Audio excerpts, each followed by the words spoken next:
hirap na kalagatin natin na nagsisipagano dito na walang bayan. Sino pa pumasasip ng to? Yan ay si Pedro, ang Diyos na salata. Yan ay pinibig sa tayo kung maging puwanan ng mga nagsisipagano dito ng eskupo. Ito pa namin. Bakit na nakakahiba? Yan ang pinibig na natin, mga kalita. Kumuna mo rin ba ako ng over? Kung ayoko na rin. Hindi. Hindi na ako. Teka mo, nasaan gamitin mo? Magandang araw mga kaibigan. Sa video nating ito, tatalakayin natin ang makulay, ngunit trahedyang buhay ng isa sa pinakamahuhusay at pinakaminamahal na aktres sa industriya ng pelikula sa Pilipinas, walang iba kundi si Nida Blanca. Mula sa kanyang pagsikat hanggang sa kanyang misteryosong pagkamatay, samahan ninyo kami sa pagbabalik tanaw sa kanyang hindi malilimutang kwento. Dito sa Pinoy Wisdom.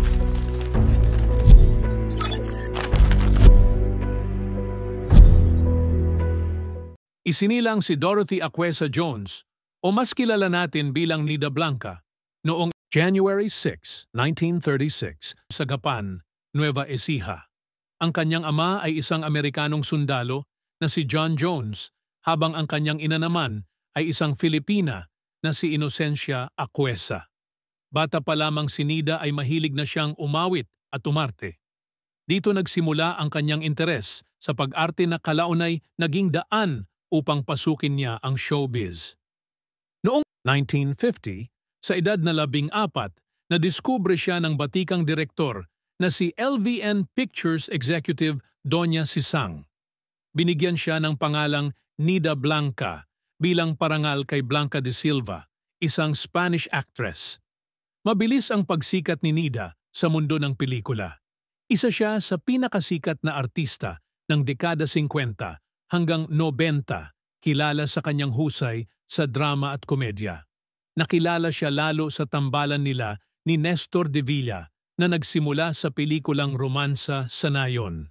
Ilang dekada silang naging tambalang minahal ng masa. Ilan pa sa kanyang di malilimutang pelikula ay Tinik, Sa Dibdib, Kasal, Kasali, Kasalo at Bata, Bata. Paano ka ginawa? Ngunit ang isa sa pinakamahalagang papel ni Nida ay sa telebisyon bilang si Docra Julieta sa sitcom na John and Marcia kasama si Dolphy.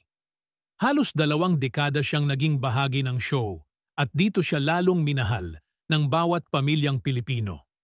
Sa kabila ng kanyang kasikatan, nanatiling simple at pribado ang personal na buhay ni Nida. Una siyang nag-asawa kay Victorino Torres at nagkaroon sila ng anak na si Kay Torres. Ngunit naghiwalay rin sila. Muling nagpakasal si Nida sa Amerikanong si Rod Strunk noong 1979. Sa mata ng publiko, isa siyang huwarang ina, artista at asawa. Ngunit sa kabila ng tagumpay at kabutihan niya, ginulat ng balita ang buong bansa noong November 7, 2001, natagpuang wala ng buhay si Nida Blanca sa loob ng kanyang sasakyan sa parking lot ng Atlanta Center sa Green Hills, San Juan. Siya ay pinagsasaksak ng mahigit 13 beses. Ang kanyang pagkamatay ay naging isa sa pinakatampok at kontrobersyal na krimen sa kasaysayan ng Pilipinas. Ayon sa investigasyon, pinangalanan ng suspect na si Philip Medel na ang asawa ni Nida na si Rod Strunk ang umano'y nag-utos sa krimen. Ngunit mariing itinanggi ito ni Strunk at kalaunay pinawalang bisa ang kaso laban kay Medel dahil sa kakulangan ng ebidensya.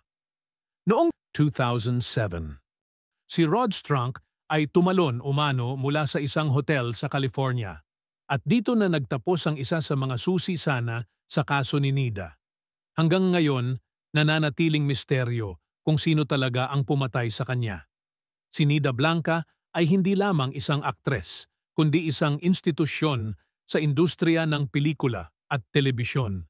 Sa mahigit 5 dekadang karera, hindi matatawaran ang kanyang naiambag sa sining ng pag-arte. Mula sa komedya hanggang drama, pinatunayan niyang kaya niyang gampanan ang kahit anong papel. Mga kaibigan, ang kwento ni Nida Blanca ay kwento ng tagumpay, talento at trahedya. Sa kabila ng kanyang marilag na karera, Natapos ang lahat sa isang madugong misteryo. Ngunit sa puso ng sambayanang Pilipino, siya'y mananatiling reyna ng pinilakang tabing. Kung nagustuhan ninyo ang kwento natin ngayon, huwag kalimutang i-like, mag-subscribe, at i-click ang notification bell para sa iba pa nating makabuluhang kwento ng buhay ng mga kilalang personalidad. Hanggang sa muli, dito lang yan sa Pinoy Wisdom.